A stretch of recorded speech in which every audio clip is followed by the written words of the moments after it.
আসসালামু আলাইকুম বন্ধুরা।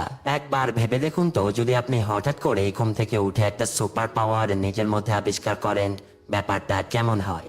তো আজকের গল্পটাতেও কিছুটা এমনই ঘটেছিল, কিন্তু এই ক্ষেত্রে আবার কয়েকজন মানুষ ভয়ঙ্কর অসুস্থ হয়ে গিয়েছিল। কিন্তু তারা যখন চিকিৎসা করে ফিরে আসে, তখন এক একজন পেয়ে যায় এক এক রকমের শক্তি।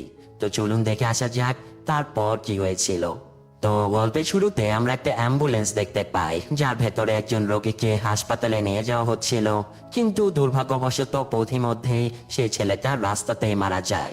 সে ছিল একজন যুবক ছেলে, যে কিনা মারা যাবার আগে নিজের অর্গানগুলো ডোনেট করে দেবার জন্য একটা ফর্মে সইও করেছিল। অর্থাৎ তার সকল অঙ্গ প্রত্যঙ্গ অন্য কোনো অসুস্থ মানুষের সাহায্যের জন্য ব্যবহার করা হবে। তো এখন দুজন ডাক্তার সার্জারি করে তার অঙ্গগুলো বের করতে শুরু করে। কিন্তু অদ্ভুতভাবে এই লোকটার চামড়া ছিল গন্ডারের চেয়েও বেশি শক্ত, আর অঙ্গগুলো বের করতে করতে ডাক্তারেরা অনেক সমস্যায় পড়ে যাচ্ছিল। কিন্তু কিছুক্ষণ পর যখন কাজ শেষ হয়ে যায়, তখনই হঠাৎ একজন নার্স চিৎকার করতে করতে বাইরে দৌড়ে পালিয়ে যায়। ডাক্তারেরা দ্রুত অপারেশন থিয়েটারে গিয়ে দেখে যে সেই রোগীটা পুরোপুরি ছাই হয়ে উধাও হয়ে যাচ্ছে। তো যাই হোক, এই ঘটনার পরে সেই লোকটার হার্ট অ্যানা নামের একজন যুবতী মেয়েকে দিয়ে দেয়া হয়। তো অদ্ভুত ব্যাপার হলো, অ্যানার শরীর খুব ভালোভাবে সে হার্টটাকে গ্রহণ করে নেয়। সে তো খুবই দ্রুত সুস্থ হয়ে ওঠে, আর দু একদিনের মধ্যে হাসপাতাল থেকে তাকে বাড়িতেও পাঠিয়ে দেয়া হয়। কিন্তু অবাক করার মতো ব্যাপার হলো যে অ্যানার হাতে একটা গোল চিহ্ন চলে আসে। এই চিহ্নটা দেখতে অনেকটা ট্যাটুর মতো মনে হচ্ছিল, কিন্তু অ্যানা এমন কোনো ট্যাটু কখনোই করায়নি। তো যাই হোক, অ্যানার বাবা ছিল একজন টাইকন্ডো মাস্টার, যে কিনা একটা জিমও চালায়। এখানে অ্যানার ছোটবেলা থেকেই টাইকন্ডো শেখার খুবই শখ ছিল। কিন্তু এরপর একটা ম্যাচের সময় অ্যানার হার্ট অ্যাটাক হয়ে যায়, আর তারপর থেকে তার বাবা প্রচন্ড ভয় পেতে থাকে তার মেয়েকে আবারও এই খেলায় নিয়ে আসবে কিনা এই ব্যাপারটা নিয়ে। অ্যানার বাবা এই অপারেশনের পরে তার মেয়েকে আর কখনোই এইসব লড়াই করতে দিতে রাজি হচ্ছিল না। তো একদিন যখন তার বাবা বাড়িওয়ালার সঙ্গে কথা বলছিল, তখনই অ্যানা ঘুরে গিয়ে একটা পাঞ্চিং ব্যাগে লাথি মারে। সেই পাঞ্চিং ব্যাগটা রীতিমতো ছাদ ভেঙে নিচে পড়ে যায়। এত শক্তি অ্যানার তখনও ছিল না, যখন সে পুরোপুরি সুস্থ ছিল। তো এখন তার এই নতুন শক্তি অ্যানা পরীক্ষা করতে চায়। সে বুঝতে চায় যে এটা আসলেই তার ভিতরের শক্তি, নাকি কোনো কাকতালীয় ঘটনা ঘটেছিল। তো এখন সে রাস্তায় গিয়ে একটা উঁচু জায়গার দিকে মুখ করে নিচের জুতার ফিতা বেঁধে নেয়, আর তারপর দ্রুত গতিতে দৌড়াতে শুরু করে একদম ফ্ল্যাশের মতো। এমনকি সে একটা স্কুটি চালককেও পেছনে ফেলে দেয়। আর এক মুহূর্তের জন্য তার মনে হয় যে সে এতটাই দ্রুত দৌড়াচ্ছে যে সে এখন উড়ে যেতে পারবে। কিন্তু হঠাৎ করে ঢালু রাস্তা শুরু হয়ে যায়, আর তার জন্য নিজেকে থামানো অনেক মুশকিল হয়ে পড়ে। নিচে একটা ছোট ট্রাকও দাঁড়িয়েছিল, আর সে এত জোরে গিয়ে ট্রাকটার সাথে ধাক্কা খায় যে ট্রাকটা প্রায় উল্টে যাচ্ছিল। আসলে অ্যানার বুকে এই নতুন হার্ট লাগানোর পর থেকে সে যেন অনেক বেশি শক্তিশালী হয়ে গিয়েছিল। তো কেউ একজন লুকিয়ে লুকিয়ে অ্যানার এইসব ভিডিও আবার অনলাইনে আপলোডও করে দেয়। আর যেহেতু টাইকন্ডো ইউনিফর্মের উপরে অ্যানার নাম দেখা যাচ্ছিল, তাই একটা ছেলে তার টাইকন্ডো জিমের নাম পড়ে দ্রুত সেখানে পৌঁছে যায়। সে দূর থেকে অ্যানার কিছু ছবি তোলার চেষ্টাও করে, কিন্তু অ্যানা এক মুহূর্তেই তার কাছে পৌঁছে তাকে ধরে ফেলে। ছেলেটা বুঝতেই পারছিল না যে এটুকু একটা মেয়ে এত শক্তিশালী কিভাবে হতে পারে। ঠিক তখনই অ্যানা দেখতে পায় যে এই ছেলেটার হাতেও ঠিক একই রকমের একটা অদ্ভুত চিহ্ন রয়েছে। এই ছেলেটার নাম ছিল জ্যাক। সে অ্যানাকে বলে যে আমিও সেই একই লোকের কাছ থেকে অঙ্গ পেয়েছি, যার অঙ্গ তুমিও পেয়েছো, আর সম্ভবত ওই লোকের অর্গানস গুলোর কারণেই আমাদের কাছে সুপার পাওয়ার চলে এসেছে। সে আরো জানায় যে একজন মানুষ তার শরীরের মোট 6টা অঙ্গ দান করে দিতে পারে। তার মানে এই সুপার পাওয়ার হয়তো মোট 6 জন লোকের মধ্যে থাকবে যারা ওই লোকের 6টা অঙ্গ নিয়েছে। তো জ্যাক এখন সুপার পাওয়ারওয়ালা বাকি লোকদেরকে খুঁজতে চায়, আর অ্যানার সাথে দেখা হওয়ার পর দিনই তারা তৃতীয় জনকে খুঁজেও পায়। সেদিন অ্যানা লুকিয়ে একটা দৌড়ে অংশ নিয়েছিল, কারণ যে জিতবে সে খুবই দামি একটা জুতো পুরস্কার পাবে। আর অ্যানা তো খুব সহজেই সবাইকে পেছনে ফেলে এই ম্যাচ জিতে যায়, আর সে নিজের জুতোটা দেখতে থাকে। তখনই একটু বয়স্ক ধাঁচের একজন মহিলা তাদের কাছে চলে আসে। সে বিনামূল্যে সবাইকে ড্রিঙ্কস বিতরণ করছিল, কারণ সে নিজের কিডনি ট্রান্সপ্ল্যান্ট করেছিল। আর সে এখন পুরোপুরিভাবে সুস্থ। এই কথা শুনতে তারা দুজন সাথে সাথে এই মহিলার হাত দেখতে চলে যায়, কিন্তু সেখানে কোনো অদ্ভুত চিহ্ন ছিলই না। কিন্তু কিছুক্ষণ পর মহিলাটা ঘুরতেই তারা তার কোমরে সেই গোল চিহ্নটা দেখতে পায়। অর্থাৎ এই মহিলার ভেতরেও কোনো সুপার পাওয়ার রয়েছে। এখন পরের দৃশ্যটা একটা বিলাসবহুল বাড়িতে গিয়ে পৌঁছায়, যেখানে মিনো নামের একজন বৃদ্ধ লোক প্রায় মরার মতো পরিস্থিতিতে চলে গিয়েছিল। এই রোগীর বড় মেয়ে বাইরে এসে ডাক্তারকে ফোন করে বলে যে আপনি তো বলেছিলেন যে বাবা ঠিক হয়ে যাবে, কিন্তু বাবার অবস্থার তো কোনো উন্নতি হচ্ছে না। কিন্তু ঠিক তখনই পেছন থেকে সেই বৃদ্ধ লোকটা বিছানায় উঠে বসে পড়ে আর বলে যে আমার খুব খিদে পেয়েছে, তাড়াতাড়ি খাবার নিয়ে আসো। আর এখানে তার হাতে আমরা সেই অদ্ভুত চিহ্নটাও দেখতে পাই। তো এটা দেখে আমরা পরিষ্কার হতে পারি যে ওই ধনী বৃদ্ধ লোকটার ভেতরেও কোনো সুপার পাওয়ার রয়েছে। আর এরপর আমরা একটা ইলেকট্রনিক্স এর দোকানে একজন যুবক ছেলেকে দেখতে পাই। সে আরামে নিজের আঙুল ফোটাচ্ছিল, আর তখনই তার সামনে রাখা সকল টিভি গুলো একসাথে বন্ধ হয়ে যায়। সে আসলে যেখানে যাচ্ছিল সেখানে বিদ্যুতের ভোল্টেজ ওঠানামা করতে শুরু করে। এই ছেলেটার নাম হলো জিরো। সে রাস্তা পার হয়ে একটা বিল্ডিং এ ঢুকে পড়ে, আর সে নিজের শক্তি ব্যবহার করে গেমিং মেশিন থেকে অনেক টাকা জিতে নেয়। আর তারপর সে সমস্ত জেতা টাকা দিয়ে নিজের জন্য বিলাসবহুল জিনিসপত্র কিনতে শুরু করে। জিরো আসলে সেই 6 জনের মধ্যে একজন ছিল যারা সেই অদ্ভুত লোকটার অঙ্গগুলো পেয়েছিল। সে তার এই নতুন জীবনের পুরোপুরি ফায়দা উঠাচ্ছিল। এরপর আমরা আবারও অ্যানাকে দেখতে পাই, যে কিনা এই মুহূর্তে জ্যাক আর সোফিয়া নামের ওই মহিলার সাথে একটা রেস্টুরেন্টে খেতে আসে। তারা আসলে একে অপরের সাথে নিজেদের সুপার পাওয়ার নিয়ে আলোচনা করতে থাকে। জ্যাক বলে যে আমি নতুন ফুসফুস পেয়েছি, তাই আমার শক্তি ফুসফুসের সাথে জড়িত। আমি যদি খুব জোরে ফু দেই তাহলে রীতিমতো ঝড় চলে আসে। কিন্তু সোফিয়া বলে যে আমি তো নিজের মধ্যে কোনো শক্তি অনুভব করিনি, আর হ্যাঁ আমি কিন্তু কিডনি পেয়েছি।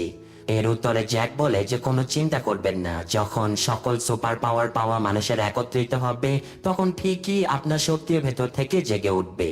আর ঠিক তখনই তাদের মাথার উপরের সবগুলো বাল্ব জ্বলতে আর নিভতে শুরু করে। এরপর সেখানে জিরোর এন্ট্রি হয়। সে বলে যে আমি আসলে মোটামুটি একটা দূরত্ব থেকে যে কোনো মানুষকে দেখলেই বুঝতে পারি যে তার মধ্যে কোনো সুপার পাওয়ার আছে কিনা। আসলে ট্রান্সপ্ল্যান্ট করে আমি ওই অদ্ভুত লোকটার চোখ পেয়েছি। তো জ্যাকের আবার এই নতুন ছেলেটাকে একদমই পছন্দ হচ্ছিল না। সে অ্যানাকে এটাও বলে যে আমরা আসলে সবার উপরে এভাবে বিশ্বাস করতে পারি না, আমাদের মধ্যে কেউ না কেউ তো খারাপ হতেই পারে। আর তাছাড়াও এই সমস্ত শক্তি যারা শুধুমাত্র নিজেদের জন্য ব্যবহার করতে চাইবে তাদের উপরে বিশ্বাস করতে আমাদের আরো একবার ভাবা উচিত। যাই হোক, এই ঘটনার পর দিন অ্যানার ফোনে একটা অদ্ভুত মেসেজ চলে আসে। আসলে জিরো তার কাছে সাহায্য চেয়ে তাকে একটা জায়গায় ডেকে পাঠিয়েছিল। সে প্রতিদিনের মতো গেম খেলার সময় চিটিং করতে গিয়ে আজকে ধরা পড়ে গেছে। আর এখন ক্লাবের সিকিউরিটি গার্ডেরা তার কাছ থেকে সকল টাকাগুলো ফেরত চাইতে থাকে। ওরা তাকে বলছিল যে কিরে তুই কি পিকাচু নাকি, আঙুল ফুটিয়ে সকল বিদ্যুৎ নিয়ন্ত্রণ করে ফেলিস। তো এইসব কথাবার্তার মধ্যে সুপার পাওয়ারওয়ালা বাকি 3 জন তাকে সাহায্য করতে সেখানে পৌঁছে যায়। কিন্তু জ্যাক তাকে সাহায্য করতে চাচ্ছিল না। সে রীতিমতো পা চুলকাতে চুলকাতে ওয়াশরুমে চলে যায়। কিন্তু অ্যানার ভেতরে তখনই আবার সুপার হিরো জেগে ওঠে। সে বলে যে অন্যায়ের বিরুদ্ধে লড়াই করাটা খুবই জরুরি। তাই সে দ্রুত সোফিয়ার ড্রিঙ্ক থেকে একটা স্ট্র বের করে জ্যাকের নাকের নিচে লাগিয়ে দেয়। এতে করে জ্যাক প্রচন্ড জোরে একটা হাঁচি দেয়, আর তার মুখ থেকে এত ভয়ঙ্কর বাতাস বের হয় যে সকল গুন্ডারা এখান থেকে উড়ে যায়। এরপর আমরা আবারও সেই ধনী বৃদ্ধ মিনোকে দেখতে পাই, যে কিনা নিজের পার্টনারের সাথে কোনো একটা বিষয় নিয়ে তর্কাতর্কি করছিল। ব্যাপারটা এতটাই বেড়ে যায় যে মিনো তার পার্টনারের গলা ধরে ফেলে আর তার শরীরের ভেতরের সমস্ত প্রাণ শক্তি শুষে নিতে থাকে। লোকটা হঠাৎ করে অনেক বেশি বুড়ো হয়ে যায়, আর মিনো কিছুটা যুবক হয়ে ওঠে। মিনো এরপর এগিয়ে গিয়ে বাইরে একটা গাছে হাত দেয়, আর সেই গাছের ভেতরে থেকে সমস্ত প্রাণ শক্তি শুষে নিয়ে সে গাছটাকে একদম শুকিয়ে ফেলে। এখন মিনোর পরে আমরা আরেকজন সুপার হিরোকে দেখতে পাই, যে কিনা একটা ফ্যাক্টরিতে কাজ করত। তার নাম ছিল জন, যে কিনা এখানকার শ্রমিকদের উপরে অনেক চাপ দিচ্ছিল আর বলছিল যে তাড়াতাড়ি হাত চালাও, আজকে আমাদের সারা রাত কাজ করতে হবে। এইসব কথা শুনে একজন শ্রমিক রেগে গিয়ে সামনে এসে বলে, স্যার আপনি একদম ঠিক করছেন না, আমাদের দিয়ে এত কাজ করানো একদমই ঠিক নয়, আমাদেরও তো একটা জীবন আছে নাকি। তারপর তারা দুজন যখন ঝগড়া করছিল তখনই হঠাৎ অ্যালার্ম বেজে ওঠে। তো গল্পের এই পর্যায়ে আসান পারফিউম সম্পর্কে আপনাদের কিছু বলতে চাই, আর তা হলো আমাদের কালেকশনে সিলভার স্টোন, ব্লুবেরি মাস্ক সহ বেশ কিছু নতুন পরীক্ষিত পারফিউমস এসেছে। আপনারা চাইলে 5 পিসের কম্বো আকারে পারফিউমস বা আতরগুলো নিতে পারেন।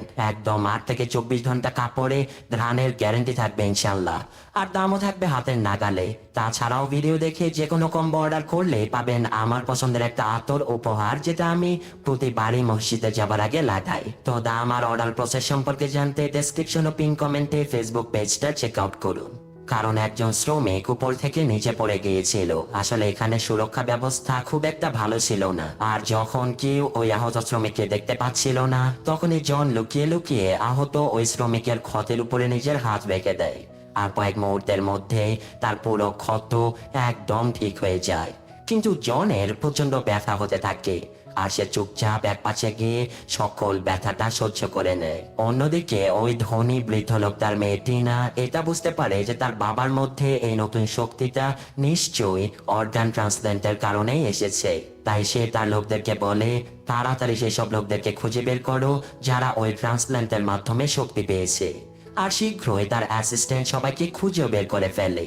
আর এই সময় এই নতুন নতুন সুপার হিরোরা সবাই সোফিয়ার ড্রিঙ্কস এর গাড়ির উপরে বসে গ্যাংয়ের লোকদের কাছ থেকে পালাচ্ছিল, কারণ ওই ক্লাবের লোকেরা এখনো তাদের কাছ থেকে প্রতিশোধ নেওয়ার জন্য তাদেরকে ধাওয়া করছিল। টিনার অ্যাসিস্ট্যান্টও এটা দেখে সাথে সাথে তাদের পিছু করতে শুরু করে, আর এই 3টে গাড়ি খুবই বাজেভাবে রাস্তায় খুব দ্রুত ছুটছিল। অ্যানা সামনের গাড়িটাকে ধাক্কা দিয়ে যাচ্ছিল, তো কারণ সে তার গাড়িটাকে অন্য সব গাড়ির চেয়ে অনেক দ্রুত চালাচ্ছিল। এমনকি কিছুক্ষণের মধ্যে সে তার পিছনে সকল গাড়িগুলোকে পেছনে ফেলে দেয়। কিন্তু এই ক্লাবের লোকেরা তাদের পিছু একদমই ছাড়ছিল না। তখনই জ্যাক গাড়ি থেকে কয়েকটা ড্রিঙ্কস বের করে গুন্ডাদের উপরে চড়তে শুরু করে। গুন্ডাগুলো গাড়ির সামনের কাছে সাদা রঙের তরল পড়ে যায়, যার কারণে তারা রাস্তা হারিয়ে ফেলে। আর ওরা 4 জন গুন্ডাদের হাত থেকে এ যাত্রায় প্রাণে বেঁচে যায়। কিন্তু গাড়িটার গতি এত বেশি ছিল যে তারা সোজা একটা বারবিকিউ রেস্টুরেন্টে ঢুকে পড়ে। 4 জন এমন ভাব করতে থাকে যেন তারা এখানে বসে বারবিকিউ এর জন্য অপেক্ষা করছে, আর ভাবছে কেন ওয়েটার আসছে না। এরপর রাত হওয়ার কারণে তারা সবাই রেস্টুরেন্ট থেকে বাইরে বেরিয়ে আসে। এখানে জ্যাক আবার জিরোর সাথে ঝগড়া শুরু করে দেয়। সে বলে যে তোর চক্করে আজ আমরা সবাই মারা পড়তে চলেছিলাম। এভাবে তাদের ঝগড়াটা এতটাই বেড়ে যায় যে তারা সবাই নিজের নিজের রাস্তায় একা একা চলে যায়। এই ঝগড়ার কারণে হওয়া বিচ্ছেদের জন্য অ্যানা খুবই কষ্ট পায়। সে আসলে 1 বছর ধরে মেডিকেলের ছুটিতে ছিল। সে স্কুলেও যায়নি, তার কোনো নতুন বন্ধুও ছিল না। আর তাই জ্যাক আর সোফিয়ার সাথে কাটানোর সময়টা তার অনেক ভালো লাগতো। আর এখন তো সবকিছু শেষ হয়ে গেল। কিন্তু পরের দিন জ্যাকের মাথা কিছুটা ঠান্ডা হতে সে অ্যানার কাছে ক্ষমা চাইতে চলে আসে। সে বলে যে আমি আসলে রাগের মাথায় একটু বেশি বলে ফেলেছি, সরি, আমাকে মাফ করে দিও। অ্যানা প্রথম একটু নাটক তো করে, কিন্তু তারপর সে তাকে ক্ষমা করে দেয়। ও এখন সে বাকি 4 জনকে আবারও এক জায়গাতে ডাকার পরিকল্পনা করে। অন্যদিকে টিনার অ্যাসিস্ট্যান্ট তাকে রেকর্ড করা ভিডিওগুলো দেখায়, আর টিনা সিদ্ধান্ত নেয় যে এই লোকগুলোকে আসলে তাদের ধরতে হবে, কারণ এদের শরীর থেকে তারা যদি শক্তি বের করে কিছু ঔষধ বানাতে পারে তাহলে না জানি সেই ঔষধ কত ধরনের রোগ সারিয়ে তুলতে পারবে। আর স্বাভাবিকভাবে এমন কোন ঔষধ তার হাতে থাকলে সে অনেক বেশি ধনী হয়ে যাবে, কারণ টিনা একজন ফার্মাসিউটিক্যাল কোম্পানির মালিক ছিল। এদিকে ততক্ষণে অ্যানা, সোফিয়া আর জিরো মিটিং এর জায়গাতে পৌঁছে গেছে। এই সময়ের মধ্যে জিরো এটাও খুঁজে বের করে ফেলেছিল যে লিভার ট্রান্সপ্ল্যান্ট করার পরে সেটা কে পেয়েছে। তারা সবাই মিলে এখন শুধুমাত্র জ্যাকের জন্য অপেক্ষা করছিল। তারপর সবাই মিলে ওই নতুন সদস্যটাকে খুঁজতে যাবে যে কিনা লিভার পেয়েছে। ওদিকে ফ্যাক্টরিতে আমরা জনকে তার সিনিয়রের সাথে কথা বলতে দেখি। সে বলে যে স্যার, এই ফ্যাক্টরিতে কাজ করা শ্রমিকদের সুরক্ষা আমাদের আরো একটু বাড়াতে হবে। কিন্তু তার সিনিয়র অফিসারেরা তার কোনো কথাই কানে নিচ্ছিল না, কারণ এই শ্রমিকদের জীবন তাদের কাছে খুবই নগণ্য ছিল। এদিকে জনের উপরে কাজের চাপ এতটাই বেশি ছিল যে সে নিজের কাজ শেষ করার জন্য লাঞ্চের ব্রেকটাও ছেড়ে দেয়। কিন্তু তার ক্লান্ত সঙ্গীরা খাবার খেতে এখান থেকে চলে যায়। আর তখন কারো এটা চোখেই পড়েনি যে পাশের একটা গ্যাস ট্যাঙ্ক ধীরে ধীরে লিক করছে। এইদিকে ফ্যাক্টরির বাইরে আমাদের 3 সুপার হিরো এখনো জ্যাকের জন্য অপেক্ষা করছিল। ঠিক তখনই ফ্যাক্টরির ভেতর থেকে একটা প্রচন্ড বিস্ফোরণের শব্দ আসে। জন তাড়াতাড়ি সকল শ্রমিকদেরকে বাইরে বের করতে শুরু করে যাতে করে কম সংখ্যক লোক এই আগুনে আহত হয়। কিন্তু দুর্ভাগ্যবশত একজন শ্রমিক সেফটি ডোরের পেছনে আটকা পড়ে যায়। এটা দেখে জন প্রচন্ড ঘাবড়ে যায়। সে নিজের হেলমেট দিয়ে জানালা ভাঙতে শুরু করে, কিন্তু হায় আফসোস, কোনো লাভ হচ্ছিল না। আর ঠিক সেই সময় অ্যানা একদম সঠিক মুহূর্তে সেখানে চলে আসে। সে দরজায় প্রচন্ড জোরে লাথি মেরে ওটাকে ভেঙে ফেলে। সেই সাথে বিস্ফোরণে উড়ে আসা গ্যাস কন্টেনারগুলোকেও সে লাথি মেরে সরিয়ে দিচ্ছিল। কিন্তু ভেতরের ইলেকট্রিক সিকিউরিটি দরজাটা খুবই বেশি শক্তিশালী ছিল। এটা দেখে এগিয়ে আসে জিরো, কারণ সে যে কোনো ইলেকট্রিক যন্ত্র নিজের মতো করে কন্ট্রোল করতে পারত। সে এক চুটকিতেই সে দরজাটা খুলে ফেলে। অন্যদিকে জ্যাক দেরি করে হলেও ঘটনাস্থলে পৌঁছে যায়। সকল জায়গা ধোঁয়ায় ভরে গিয়েছিল।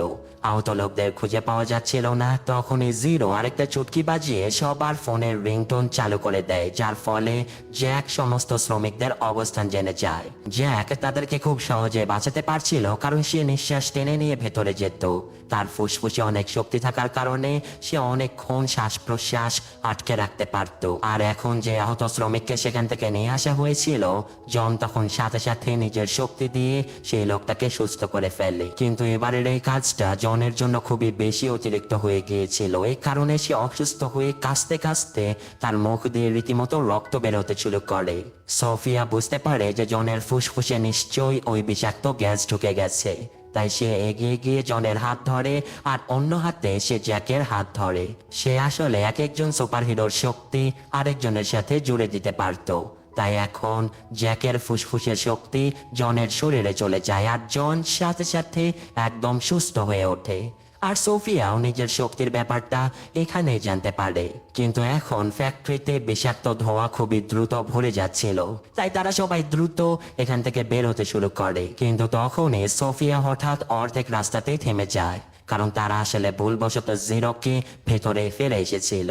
এরপর জ্যাক দ্রুত শ্বাস বন্ধ করে ভেতরে চলে যায়। আর সে জিরোকে খুঁজে বের করে নিয়ে আসার সময় সবাই মনে করেছিল যে জ্যাক হয়তো ফু দিয়ে সকল গ্যাস বাইরে বের করে দেবে, কিন্তু সে তো উল্টে জিরোকে মুখ দিয়ে নিঃশ্বাস নিতে সাহায্য করে। তো যাই হোক, কোনো রকমে ওরা দুজন সুস্থভাবে বাইরে বেরিয়ে আসে। এই সিনটা এতটাই অদ্ভুত ছিল যে দেখে অনেকে হেসে দিয়েছে হয়তো। তো যাই হোক, জিরো সুস্থভাবে বাইরে চলে আসে আর এরপর ওই 5 জন কাছের একটা রেস্টুরেন্টে খাবার খেতে চলে যায়। এখানে জন সবাইকে বলে যে আমি আসলে অন্য যে কোনো প্রাণীর জীবন বাঁচানোর শক্তি পেয়েছি। আমি যে কারো কষ্ট নিজের শরীরে নিতে পারি। আমি তার শরীরে হাত দিলেই সে সুস্থ হয়ে যায়, কিন্তু আমার অনেক কষ্ট হয়।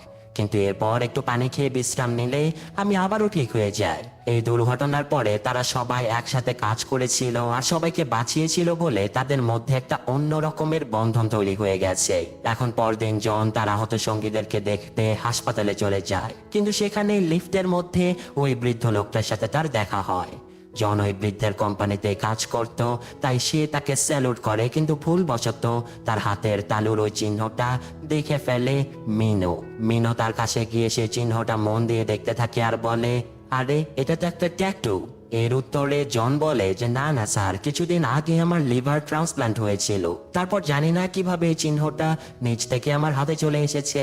কিন্তু মিনো যখন সামনাসামনি তাকে জিজ্ঞাসা করে যে তোমার ভেতরে কি আর কোনো পরিবর্তন হয়েছে, তখন জন আসলে নিজের ভেতরে থাকা এই সুপার পাওয়ারের কথাটা তাকে বলবে কিনা সেই ব্যাপারে খুবই কনফিউজ ছিল। তাই সে চুপ করে থাকে আর বলে যে না স্যার, তেমন কিছু না, আমি বাস আগের চেয়ে একটু বেশি সুস্থ হয়ে গেছি, এটাই। এই কথাটা শুনে মিনো একটা পরিকল্পনা করে। তাই যাওয়ার আগে সে জনের নাম, তার ঠিকানা, সে কি কাজ করে সবকিছু মনে রেখে দেয়। সেই রাতে জন বাড়তি কিছু টাকা রোজগারের জন্য ড্রাইভারের কাজ করছিল। আর তখনই সে খেয়াল করে যে তার যাত্রী আর কেউ নয় বরং টিনার অ্যাসিস্ট্যান্ট ছিল। জন কিছু বুঝে ওঠার আগে টিনার অ্যাসিস্ট্যান্ট তাকে অজ্ঞান করে ফেলে। আর কিছুক্ষণ পর যখন জনের জ্ঞান ফেরে, তখন সে নিজেকে একটা হাসপাতালে দেখতে পায়, যেখানে টিনা ডাক্তারকে বলছিল যে তাড়াতাড়ি এই লিভারটা বের করে নাও। কিন্তু ডাক্তারেরা অপারেশন শুরু করার আগে মিনো এখানে চলে আসে। মিনোর উদ্দেশ্য খুব একটা ভালো ছিল না। সে ডাক্তারদেরকে জিজ্ঞাসা করে যে লিভারের যদি কিছু অংশ শরীরের ভেতরে থাকে তাহলে কি সেটা আবারও নিজে থেকে গ্রো করতে পারে। ডাক্তারেরা হ্যাঁ বলতে মিনো সাথে সাথে জনের গলা টিপে ধরে আর তার সকল শক্তি শুষে নেওয়ার চেষ্টা করে। কিন্তু জনের ক্ষেত্রে সেই কাজটা করতে পারছিল না। তার এমন মনে হতে থাকে যে সম্ভবত তার শক্তি দুর্বল হয়ে পড়েছে। তাই সে পাশে দাঁড়িয়ে থাকা একজন ডাক্তারের উপরে এটা চেষ্টা করে, আর সাথে সাথে সে ডাক্তার যুবক থেকে বৃদ্ধ হয়ে ঘটনাস্থলে মারাও যায়। মিনো বুঝতে পারে যে তার শক্তি আসলে সুপার পাওয়ারওয়ালা লোকেদের উপরে কাজ করবে না। তাই মিনো একজন ডাক্তারকে বলে যে এই লোকের লিভারের 90% অংশ কেটে আমাকে লাগিয়ে দাও, আর বাকি 10% ওর ভেতরে ছেড়ে দাও, যাতে করে ওর শরীরের ভেতরে লিভার আবারও বেড়ে উঠতে পারে। তো এই ঘটনার পরে টিনা তো আর সে লিভার হাতে পায় না। তাই টিনা তার দলকে বলে দেয় যে বাকি সুপার পাওয়ারওয়ালা লোকদেরকে ধরে ফেলো। ওদিকে জ্যাক একটা দোকান থেকে বেরোতে স্যুট বুট পরা কিছু বডিগার্ড তাকে দেয়ালের সাথে চেপে ধরে। তারা তাকে ক্লোরোফর্ম শুকিয়ে অজ্ঞান করার চেষ্টা করছিল, কিন্তু জ্যাক তো শ্বাসই নিচ্ছিল না।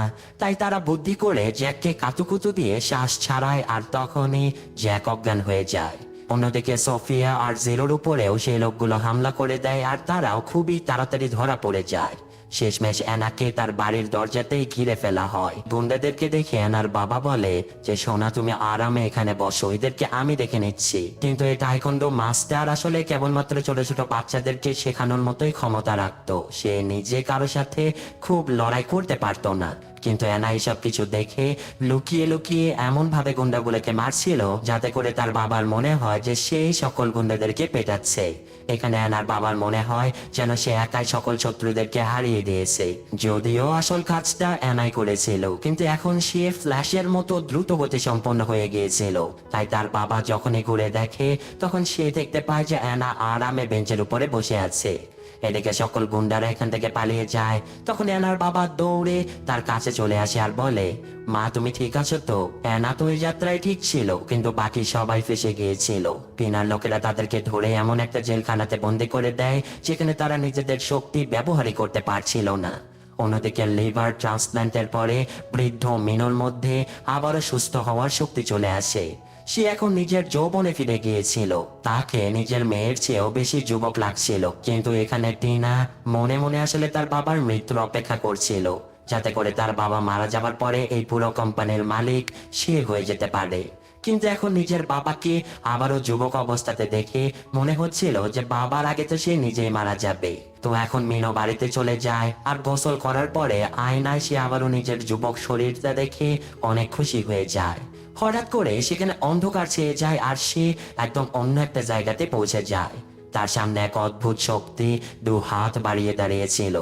মিনো এগিয়ে গিয়ে সেই শক্তির হাত ধরার চেষ্টা করে, কিন্তু সেই অজানা শক্তি তাকে নিজের দিকে টেনে নেয়। তার মুখ মুহূর্তের মধ্যে যুবক থেকে আবারও বৃদ্ধ হয়ে যাচ্ছিল। এরপর মিনো রেগে গিয়ে নিজের হাত ছেড়ে ফেলে। সে বুঝতে পারে যে এই সবকিছু আসলে তার মনের মধ্যে চলছিল, আর কাঁচ ভাঙার কারণে তার হাতে যে আঘাত লেগেছিল সেটাও মুহূর্তের মধ্যে সেরে যায়। কিন্তু মিনো তখনও সন্তুষ্ট ছিল না। সে এখন সিদ্ধান্ত নেয় যে সুপার পাওয়ার পাওয়া সকল লোকেদের অঙ্গ প্রত্যঙ্গ সে নিজের করে নেবে, আর সকল মানুষের সুপার পাওয়ার শুধুমাত্র তার ভেতরে থাকবে। সে আরো বেশি ক্ষমতাবান হয়ে যেতে চায়, যাতে করে লোকেরা রীতিমতো তার পুজো করতে শুরু করে। টিনা তার বাবার শক্তির সামনে কিছুই করতে পারছিল না। এরপর মিনো টিনার বানানো সেই জেলখানাতে ঢুকে তার লোকেদেরকে পেটাতে শুরু করে, আর তার শক্তির সামনে ওই লোকেরা একদমই কিছুই করতে পারছিল না। মিনো খুব শীঘ্রই ধরা পড়া সেই তিনজন সুপার হিরোকে খুঁজে বের করে, আর সেই সময় জিরো তার পায়ের আঙুল দিয়ে চুটকি বাজানোর চেষ্টা করছিল, কারণ তার হাত দুটো খুবই অদ্ভুত ভাবে বাঁধা ছিল। সে যখন প্রায় তার পা দিয়ে চুটকি বাজাতে সক্ষম হয়ে যাচ্ছিল, তখনই কয়েকজন কর্মী তার কাছে এসে তাকে বেঁধে নিয়ে যেতে শুরু করে। জিরো আবারও নিজের পা দিয়ে চুটকি বাজিয়ে অ্যানাকে নিজেদের লোকেশন জানিয়ে মেসেজ পাঠিয়ে দেয়। আরেকটা চুটকি বাজিয়ে সে সোফিয়ার জেলের দরজাটাও খুলে ফেলে, কিন্তু পরের মুহূর্তে ডাক্তার তাকে অজ্ঞান করে দেয়। অন্যদিকে অ্যানা তার বন্ধুদেরকে বাঁচানোর জন্য প্রস্তুতি নিচ্ছিল, আর তার বাবা এই বিষয়টা জানতে পারার সাথে সাথে তিনিও তার সাথে রওনা দেয়। আগের লড়াইয়ে গুন্ডাদেরকে হারিয়ে তার মধ্যে এক অদ্ভুত আত্মবিশ্বাস চলে এসেছিল। এদিকে অপারেশন থিয়েটারে জিরোর একটা চোখ থেকে কর্নিয়া আগে বের করে নেওয়া হয়। ভাগ্য ভালো ছিল যে সময় মতো তার জ্ঞান ফিরে আসে আর সে তার অন্য চোখটা বাঁচিয়ে নিতে সক্ষম হয়, কারণ হঠাৎ করে জ্ঞান ফিরে আসার কারণে তার অন্য চোখটা ক্ষতিগ্রস্ত হয়ে যায়। মিনো তাকে মারার বদলে জনের কাছে ছেড়ে দেয় যাতে করে জন আবারও তাকে সুস্থ করে দিতে পারে। এইদিকে মিনো নিজের নতুন শক্তি দেখানোর জন্য একটা বিশাল অনুষ্ঠানের আয়োজন করে, যেখানে এমন সব লোকদেরকে ডাকা হয়েছিল যাদের রোগের চিকিৎসা একদমই করা সম্ভব ছিল না। মিনোর যৌবন ফিরে আসতে দেখে সবাই তো অবাক হয়ে যায়। সে নিজের শক্তির নমুনা দেখাতে গিয়ে একটা দেয়াল ভেঙে ফেলে, যেখানে তার বৃদ্ধ বয়সের ছবি লাগানো ছিল। কিন্তু মিনোকে এসব কিছু করতে দেখে উপস্থিত লোকেরা তো ভয় পেয়ে যায়। তাদের মনে সম্মান বা ভক্তির কোনো চিহ্ন ছিল না। তাই মিনো সাথে সাথে নিজের চাল বদলে নেয়। সে একজন প্রতিবন্ধী লোকের হাত ধরে আর জনের কাছ থেকে পাওয়া শক্তি দিয়ে সে ওই লোকটাকে পুরোপুরি সুস্থ করে দেয়। এরপর সে খুবই অসুস্থ একটা মেয়ের কাছে গিয়ে তাকেও একদম সুস্থ করে দেয়। এখানকার লোকেরা তাকে সত্যি এখন ঈশ্বরের মতো করে দেখছিল। তারা সবাই তার সামনে হাঁটু গেড়ে মাথা নত করে তার পুজো করতে থাকে। এর মধ্যে মিনো বুঝতে পারে যে অ্যানা এখানে আসছে, কারণ মিনো ইতিমধ্যে জিরোর সুপার পাওয়ারটাও পেয়ে গিয়েছিল। তাই সে আঙুল ফোটায় আর তাদের আসার সকল রাস্তা খুলে যায়। এরপর নিজের নাটক দেখানোর জন্য সে একটা বড় সিংহাসনে বসে পড়ে আর লিসা এবং তার বাবার সামনে পৌঁছে যায়। অ্যানা এটা দেখেই বুঝে যায় যে এই লোকটাই তার বাকি বন্ধুদের শক্তি শুষে নিচ্ছে। তাই সে কোনো কিছু না ভেবে মিনোকে এক লাথি মেরে দেয়। আর এই ঘটনায় মিনোর একটা হাত সত্যিই ভেঙে যায়। তার ভেতরে যেহেতু জনের শক্তি ছিল, তাই কিছুটা পানি পান করার সাথে সাথে তার হাতটা খুবই তাড়াতাড়ি ঠিকও হয়ে যায়। তখনই সেখানে সোফিয়া আর জ্যাকও চলে আসে। এবার তিন বন্ধু আবারও একত্রিত হয়। তখন মিনো রেগে গিয়ে বলে যে বাহ, খুব ভালো জ্যাক, একসাথে সবাইকে পাওয়া গেছে। এখন তাড়াতাড়ি তোমাদের অঙ্গগুলো আমাকে দিয়ে দাও। এদিকে অ্যানার বাবার মধ্যে তখনও হেতুক আত্মবিশ্বাসে ভরা ছিল, তাই সে মিনোর দিকে এগিয়ে চলে যায়। কিন্তু মিনো হাত ঘুরিয়ে তাকে এখান থেকে উড়িয়ে ফেলে দেয়। অ্যানা নিজের গতি ব্যবহার করে কোনো রকমে তার বাবাকে বাঁচিয়ে নেয়, যার ফলে তার খুব বেশি আঘাত লাগে না। এরপর অ্যানা আর মিনোর মধ্যে এক ভয়ঙ্কর লড়াই শুরু হয়ে যায়। দুজনের কাছে ভয়ঙ্কর সুপার পাওয়ার ছিল। বেচারে অ্যানার কাছে মাত্র একটা অঙ্গের শক্তি ছিল, যেখানে মিনোর কাছে ছিল তিনজনের শক্তি, অর্থাৎ তিনটে অঙ্গের শক্তি। তাই সে খুব শীঘ্রই অ্যানাকে খুব বাজেভাবে মারতে শুরু করে। এসব কিছু দেখে জ্যাক আর সোফিয়া দৌড়ে তার কাছে পৌঁছে যায়। জ্যাক মিনোর দিকে জোরে ফু দিয়ে দেয় আর সে দূরে গিয়ে পড়ে। আর এটা দেখে মিনো প্রচন্ড রেগে যায়। তাই সে খুব সজোরে জ্যাকের কপালে একটা আঙুল দিয়ে আঘাত করে, যার ফলে জ্যাক সেখানে অজ্ঞান হয়ে পড়ে। এরপর মিনো সোফিয়াকে ধরে ফেলে, কিন্তু সোফিয়া উল্টে মিনোর শক্তি শুষে নিতে শুরু করে। এটা দেখে মিনো তো অবাক হয়ে যায় আর সে জানতে পারে যে সোফিয়া আসলে একজন সুপার হিরোর শক্তি অন্যজনের মধ্যে স্থানান্তর করতে পারে। এটা জানতে পেরে মিনো তাকে বলে যে ঠিক আছে, তাহলে বাকি সুপার হিরোদের শক্তি তুমি তাড়াতাড়ি আমাকে দিয়ে দাও, তাহলে আর তাদের অঙ্গ চুরি করার কোনো দরকারই পড়বে না। কিন্তু তখন এই জিরো আর জন সেখানে পৌঁছে যায়। এখন পাঁচজন মিলে মিনোর বিরুদ্ধে একজোট হয়ে যুদ্ধ করার জন্য প্রস্তুত হয়ে গিয়েছিল। মিনো সবাইকে একেবারে শেষ করে দেবার জন্য নিজের শক্তি সব একত্রিত করে ফেলে। অ্যানা সবার সামনে দাঁড়িয়েছিল আর সে শীষ বাজিয়ে জ্যাককে ইশারা করে। জ্যাক বুঝে যায় যে এখন অ্যানার দিকে খুব জোরে বাতাস ছুড়ে মারতে হবে, তাই সে এমনটাই করে। এতে করে অ্যানা প্রচন্ড গতি পায় আর তার শক্তি দিয়ে সে মিনোকে একটা খুশি মারে। কিন্তু অ্যানা একা একা লড়াই করে মিনোর সাথে কোনোভাবেই পারছিল না। তাই তখন বাকি সুপার হিরোরা সবাই নিজেদের শক্তি একত্রিত করে ফেলে, যাতে করে তারা অ্যানাকে সাহায্য করতে পারে। কিন্তু মিনো এখানে অনেক বেশি শক্তিশালী ছিল। মিনো নিজের শক্তি দিয়ে চারপাশের বিদ্যুৎ নিয়ন্ত্রণ করে ফেলেছিল। জিরো নিজেও চুটকি বাজিয়ে চারপাশের বিদ্যুৎ দিয়ে হামলা করে দেয়, কিন্তু এটা মিনোকে হারানোর জন্য যথেষ্ট ছিল না। আর এই যুদ্ধের কারণে শীঘ্রই হলের ভেতরে থাকা বড় বড় পিলার গুলো ভাঙতে শুরু করে, মূর্তিগুলো পড়ে যেতে শুরু করে। আর নিচে থাকা সবাই নিজেদের নতুন ঈশ্বরের পূজা করতে ব্যস্ত হয়ে পড়েছিল। মিনো প্রচন্ড আহত হয়ে গিয়েছিল, তাই সে মাটিতে জমে থাকা পানি শুষে নিয়ে নিজের সকল ক্ষত ঠিক করে ফেলে। সে সবাইকে আলাদা আলাদা দেখে বলের মতো ছুঁড়ে ফেলতে থাকে। তারপরে এক হাতে সে অ্যানার গলা চিপে তাকে মেরে ফেলার চেষ্টা করতে থাকে। আর এখন অ্যানার মুখ দিয়ে রীতিমতো রক্ত বেরোতে শুরু করে। এরপর সে সোফিয়ার দিকে হাত বাড়ায়, কিন্তু তখনই পাঁচজন একত্রিত হয়ে এবার মিনোকে ধরে ফেলে। আর সোফিয়া খুব দ্রুত মিনোর সুস্থ হয়ে ওঠার শক্তিটা এবার লিসার শরীরে ঢুকিয়ে দেয়। এখন মিনো তার ক্ষত সারিয়ে ফেলার শক্তিটা পুরোপুরিভাবে হারিয়ে ফেলেছে। অন্যদিকে অ্যানা এখন মিনোর চেয়ে অনেক গুণ বেশি শক্তিশালী হয়ে যায়। সে মিনোকে এখন এমন ভাবে মারতে থাকে যেন সে কোনো পাঞ্চিং ব্যাগে পেটাচ্ছে। আর কিছুক্ষণ পর মিনো আঘাত সহ্য করতে না পেরে অজ্ঞান হয়ে মাটিতে পড়ে যায়। তখন এই বিল্ডিংটা ভেঙে নিচে থাকা মিনোর সমস্ত ভক্তদের উপরে পড়তে শুরু করে। বিল্ডিং এর কাঠামো ভেঙে পড়তে দেখে বাকি সবাই মিলে সেটাকে সামলে নেয়, কিন্তু এই সুযোগে মিনো আবারও ঝাঁপিয়ে পড়ে আর তাদের শক্তি চুরি করার চেষ্টা করে। কিন্তু শেষমেশ অ্যানার বাবা ঘুরে এসে মিনোকে একটা লাথি মারে আর মিনো দূরে গিয়ে পড়ে। আর এবার তারা মিনোর ভেতর থেকে সম্পূর্ণ শক্তি বের করে ফেলে, যার ফলে সে সাথে সাথে আবারও বৃদ্ধ হয়ে যায়। এখন মিনো সেই সিংহাসনে বসেছিল যার সাহায্যে সে উপরে উঠেছিল। জিরো চুটকি বাজিয়ে তাকে সবার সামনে পাঠিয়ে দেয়। আর তার ভক্তরা যখন নিজেদের ঈশ্বরের আসল রূপ দেখতে পায়, বৃদ্ধ আর ক্লান্ত, তখন সবার সামনে আসল সত্যিটা চলে আসে। অবশেষে মিনো সবকিছুতেই হেরে যায়। আর এই গল্পটা এখানে শেষ হয়ে যায়। তো কেমন লাগলো গল্পটা কমেন্টে জানাবেন। আমি আজকের মতো বিদায় নিচ্ছি, কারণ গল্পটা অনেক বড় হয়ে গেছে। আল্লাহ হাফেজ।